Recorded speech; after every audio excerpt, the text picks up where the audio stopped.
بسم اللہ الرحمن الرحیم۔ آج کے اس لیکچر میں ہم فیوراس کی ری ارینجمنٹ ڈسکس کریں گے۔ فیوراس کی ری ارینجمنٹ میں کون سا ریئیکشن ہوتا ہے اور اس کا کیا میکنزم ہے اور اس کے رزلٹ میں کون کون سے پروڈکٹ پاسبل ہوتے ہیں۔ فرسٹ آف آل یہ بیسیکلی جب ہم سبسٹریٹ کی بات کرتے ہیں تو فیوراس کی ری ارینجمنٹ کیٹونز میں ہوتی ہے۔ کیٹونز کے لیے بیسک کنڈیشن کہ کاربونل کاربن کے ساتھ جو ڈائریکٹلی اٹیچ کاربن ہوتا ہے that is alpha carbon, alpha carbon کے ساتھ ایٹ لیسٹ 1 ہیلوجن ہونا چاہیے۔ ہیلوجن میں کلورین برومین موسٹ سوٹیبل کلورینیٹنگ یا ہیلوجنیٹنگ ایجنٹس ہیں۔ سبسٹریٹ ایسا ہوگا جس میں الفا پوزیشن پہ ہیلوجن اٹیچ ہوتے ہیں اور ریئیکشن پروسیڈ کرتا ہے ان دا پریزنس آف بیس۔ ہمارے پاس اس طرح کا سائیکلک کیٹون سائیکلک انٹرمیڈیٹ بنتا ہے، لیونگ گروپ ہیلوجن ریپلیس ہو جاتا ہے، اور جب ہم فردر الکوہل کے ساتھ اس کو ٹریٹ کرتے ہیں تو ہمارے پاس ایسٹر پروڈکٹ آ جاتا ہے۔ سملر وے میں اگر ہم سمپل الکوہل کے ساتھ ٹریٹ کرتے ہیں یا ہم جو بیس ہم استعمال کر رہے ہیں وہ الکو آکسائڈ ہے تو اس کے رزلٹ میں ہمارے پاس ایسٹر پروڈیوس ہوگا۔ اگر ہم بیس ہائیڈروکسائڈ یوز کر رہے ہیں تو ہمارے پاس یہاں پہ جو پروڈکٹ پروڈیوس ہوگا وہ کاربوکسلک ایسڈ ہوگا۔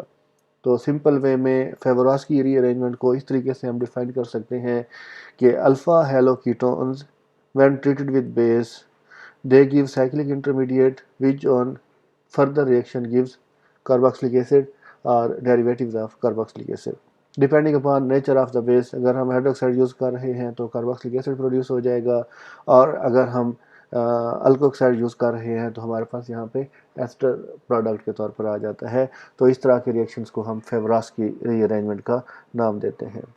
فیوراس کی ری ارینجمنٹ کا میکنزم ویری سمپل ہے کہ کاربونل کاربن ایک الیکٹران ودرائنگ گروپ ہے۔ Alpha carbon will become electron deficient due to electron withdrawing inductive effect of this carbonyl group، اور یہی electron deficiency ہائیڈروجن پہ شفٹ ہوگی۔ Hydrogen become partially positively charged. These partially positively charged hydrogen are electron deficient and they are base sensitive. Base جب ہم اس میں add کرتے ہیں تو base will pick up this proton.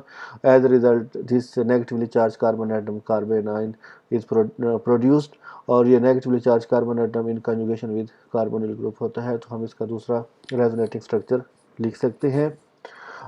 Negatively charge carbon atom next carbon پہ attack کرے گا، اس کے ساتھ already leaving group halogen attach ہوتا ہے، تو اس کے رزلٹ میں cyclic product cyclic ketone as a product آ جاتا ہے اور لیونگ گروپ لیو کر جاتا ہے۔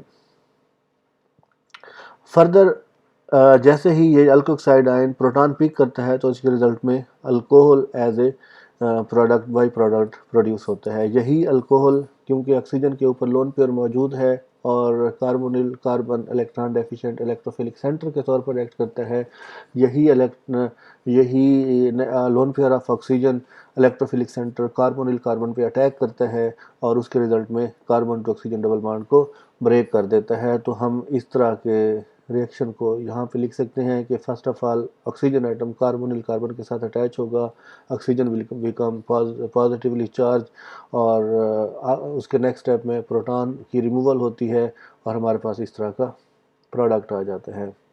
اب اس کیس میں آکسیجن کے اوپر نیگیٹو چارج ہے، جب یہ نیگیٹو چارج ریورٹ بیک ہوگا تو کاربن ٹو کاربن بانڈ کو بریک کر دے گا۔ کاربن کاربن جب بانڈ بریک ہوگا تو اس کیس میں ہم یہاں پہ carbon to oxygen double bond introduce کر دیتے ہیں۔